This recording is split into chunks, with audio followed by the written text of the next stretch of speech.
پہلے کا دور ہو یا اس کے بعد کا دور ہو، حتیٰ بدترین دہشت گردوں کو ہماری اسٹیبلشمنٹ اور ہمارے حکمرانوں نے پناہ دی ہے، چونکہ ان کی سیاست کا تقاضا تھا۔ کوشش یہی کہ سیاسی گفتگو نہ ہو، لیکن مختصر میں یہ پوچھنا چاہوں گا کہ پاکستان کے اندر اس وقت مذہبی ہم آہنگی کہاں ہے؟ گزشتہ ہفتے جو پہاڑی چنار میں جو کچھ ہوا، قرب ایجنسی میں ہوا، کیسے دیکھتے ہیں؟ کون شیعہ کون سنی؟ یہ لڑائی ویسی ایسی تھی یا کوئی اور سازش تھی؟ بسم اللہ الرحمن الرحیم۔ السلام علیکم ناظرین، میں ہوں ابراہیم اور آپ دیکھیں لب آزاد ٹی وی۔ علامہ امین شہیدی صاحب ہمارے ساتھ موجود۔ علامہ امین شہیدی صاحب سے ہم نے یہ پوچھنا ہے کہ جو گزشتہ ہفتے ضلع کورم میں اور پہاڑی چنار میں جو واقعات سامنے کیا، یہ شیعہ سنی واقعات تھے یا نہیں؟ کیا پاکستان میں مذہبی ہم آہنگی ہے یا نہیں؟ اگر ہے تو کہاں پہ ہے اور کہاں پہ نہیں ہے؟ اور محرم الحرام 9ویں اور 10ویں محرم کے حوالے سے امین شہیدی صاحب سے بات کریں گے۔ تو علامہ امین شہیدی صاحب ہمارے ساتھ موجود ہے۔ سر، محرم الحرام اور 9 اور 10 محرم ہمیں کیا درس دیتا ہے؟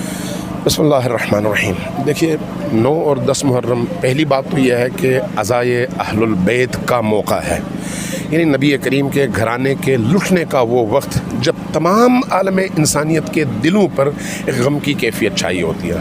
یہ خود اس کے اثرات ہیں، لیکن دوسری طرف اس کا ایک بہت بڑا میسج ہے۔ وہ کیا ہے؟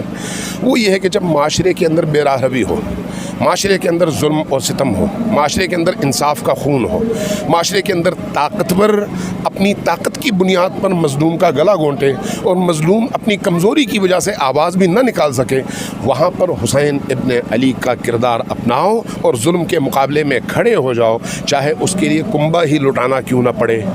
اس لیے عاشور کا دن اور 9 محرم کا دن مظلوم کی حمایت کا اور ظالم سے مقابلے کا درس دیتا ہے، اور اس زمین کے اوپر انصاف کا بول بالا کرنے کا جذبہ عطا کرتا ہے، اور کمزوری کے باوجود طاقتور کے سامنے بولنے کے لیے ہمت اور حوصلہ دیتا ہے، اور اس کے ساتھ ساتھ ہر برائی کے خلاف صف آرا ہونے کی ایک نئی طاقت اور نیا شعور عطا کرتا ہے۔ سر، کوشش یہی کہ سیاسی گفتگو نہ ہو، لیکن مختصر میں یہ پوچھنا چاہوں گا کہ پاکستان کے اندر اس وقت مذہبی ہم آہنگی کہاں ہے؟ دیکھیے، عوام کے اندر ہم آہنگی ہے، اس میں کوئی شک نہیں ہے، عوام کے اندر ہے۔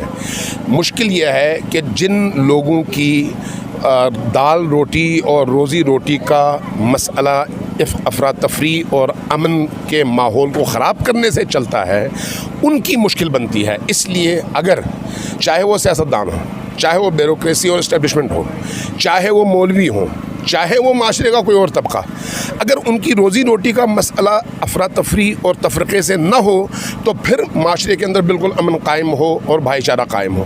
اس وقت بھی پاکستان کے اندر انہی عزاداری کی مجالس میں شیعہ سنی اکٹھے نظر آتے ہیں، میلاد کی مجالس میں شیعہ سنی اکٹھے نظر آتے ہیں، حتیٰ تبلیغی اجتماعات میں شیعہ سنی اکٹھے نظر آتے ہیں۔ اگر یہ ہے تو اس کا مطلب یہ ہے کہ آپ کے معاشرے کے اندر رواداری ہے، لوگوں کے اندر ایک دوسرے کو قبول کرنے کا جذبہ موجود ہے۔ کیا اب بھی آپ کو معلوم نہیں ہے کہ مختلف علاقوں میں مختلف مسالک کے افراد کے درمیان شادیاں ہوتی ہیں، غم میں خوشی میں ایک دوسرے کے ساتھ کھڑے ہو جاتے ہیں؟ بہت سارے ایسے گھرانے میں جانتا ہوں جہاں پر بچی شیعہ ہے، مرد سنی ہے، یا مرد شیعہ ہے اور بیوی سنی ہے، لیکن کبھی اختلاف پیدا نہیں ہوتا۔ اس کا مطلب یہ ہے کہ معاشرے کے اندر رواداری ہے، مولوی کی اصلاح کی ضرورت ہے۔